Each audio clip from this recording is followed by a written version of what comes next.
Next question is from Arif Ansari from Uttar Pradesh, India. One of my non-Muslim friends has asked me, all religions are superstitious and false. The truth lies in science, which is constantly developing. Religion says that God is all-powerful, merciful, and all-good. If that is so, then why do millions of children in the world suffer from hunger, cold, etc.? As the great Russian writer Dostoevsky asked in his famous novel, Brothers Karamazov, why does God, who is said to be merciful, not have mercy on them and give them food, clothes, shelter, etc.?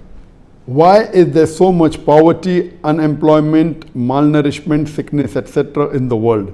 If God is powerful and merciful, why does He not abolish these and give everyone a decent life?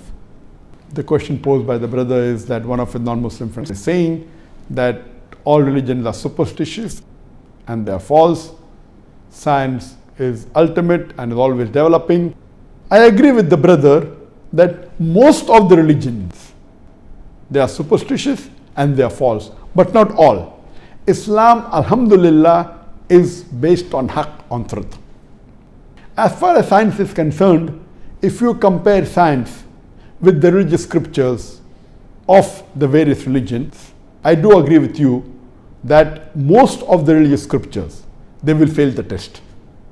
But if you compare modern science with Quran, you will find out that there is not a single verse in the glorious Quran which is against any established science. There are more than 6,000 verses in the glorious Quran, out of which more than 1,000 speak about science. And there are many scientific facts mentioned in the Quran 1400 years ago, which was discovered recently, 30 years back, 50 years back, 100 years back, 300 years back. Now, who can tell us how come the glorious Quran 1400 years ago mentioned about these facts in biology, in zoology, in oceanology, in embryology, in medicine, in hydrology, which we came to know recently, 50 years back, 100 years back, 200 years back, about water cycle, that every living creature is made from water, how was the creation of the universe, the Big Bang, and hundreds of things, which science came to know recently, 50 years back, 100 years back, 200 years back, 300 years back. The Quran mentioned 1400 years ago. How can you justify this? Out of more than 6,000 verses of the glorious Quran, more than 1,000 speak about science. And not a single verse of the glorious Quran is going against established science. So if you compare Quran with modern science, alhamdulillah, Quran is far superior. And science, as you rightly said, is developing. And many things what the Quran has mentioned, which science hasn't confirmed yet. But neither can it say it is wrong. Inshallah, in the near future, science will even confirm that. So Quran is far superior to science. But I do agree, if you compare with scriptures of other religions, all the other scriptures besides the Quran, they will fail the test. So Quran is a book based on haqq, on truth.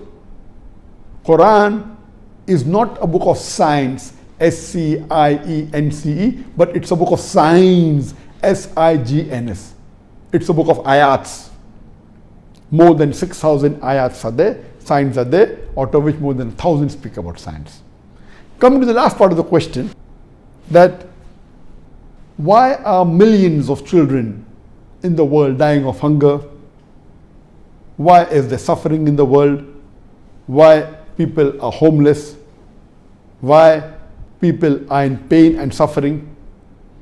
The reply to this question is, Allah says in the Quran, in Surah Mulk, chapter number 67, verse number 2, Alladhi khalaqal mawta wal hayata. It's Allah who has created death and life to test which of you is good in deeds. This life in the world is a test for the hereafter.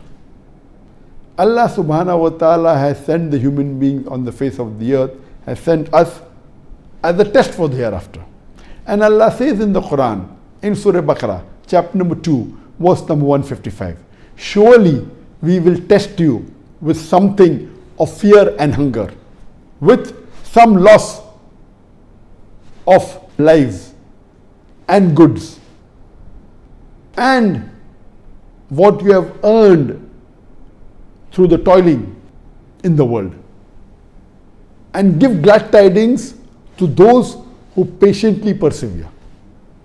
That means Allah is saying every human being will be tested with fear and hunger, with the loss of goods and lives and your toils, what you have worked hard and accumulated. But give glad tidings to those who patiently persevere. As I mentioned, this life is a test for the hereafter. And Allah subhanahu wa ta'ala tests different human beings in different ways. Allah cannot have the same paper. The examination paper keeps on differing every year. So Allah tests different people in different ways. Some with wealth, some with health, some with poverty, some with diseases. So Allah is testing these people with hunger, with fear, with suffering. Do they yet have faith in Allah subhanahu wa ta'ala? There are some people whose children are born handicapped. The children are masoom, they are innocent. But it's a test for the parents. Allah tests different people in different ways. And depending upon how will you react. Will you curse Allah subhanahu wa ta'ala? Will you get angry with Allah subhanahu wa ta'ala? Or will you say, okay, amanna saddaqna, I accept it. So this is a test. Allah is testing different people in different ways. Nowhere does it say that a person who will suffer in this world will go to hell. Nowhere does it say that people who are poor will fail in the test. In fact, it is easier for a poor man to go to Jannah than a rich man.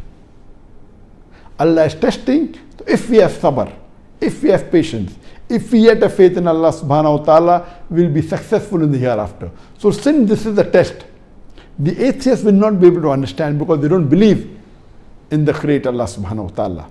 But for a believer, for a moment, he realizes that this world, the life that we lead in this world, is a test for the hereafter. And we are here to pass this test.